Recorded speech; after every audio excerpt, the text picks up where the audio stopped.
Sige, magpakasarap ka sa paglalasing mo. Sige, wag mong iwan ang pakikipagtalik mo sa hindi mo asawa.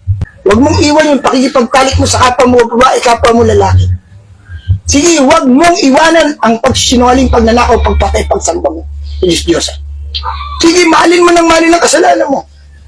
Pag inabutan ka mamaya ng kamatayan at hindi ka naging totoong nagsisi, hindi ka totoong tumalikod sa kasalanan, hindi ka sumampalataya sa Panginoon Jesus, bilang yung Panginoon tagapagligtas ng iyong buhay, ito kainatan mo.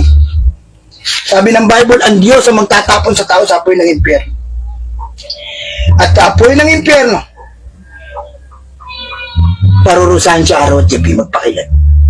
Sa impyerno may apoy na hindi mamamatay, at sa impyerno paparusahan ang tao araw at gabi, magpakilan man. Gusto mo ba dito ka mapunta? Sige, maglasing ka pa more, mambabae ka pa more, mo pa ng kasalanan.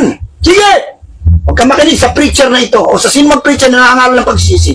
Sa araw pagsisisihan mo, di ka na makaalis dito.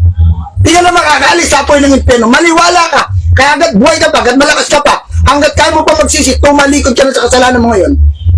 Dahil may silang ang buhay, baka mamaya, nasa morgue ka na.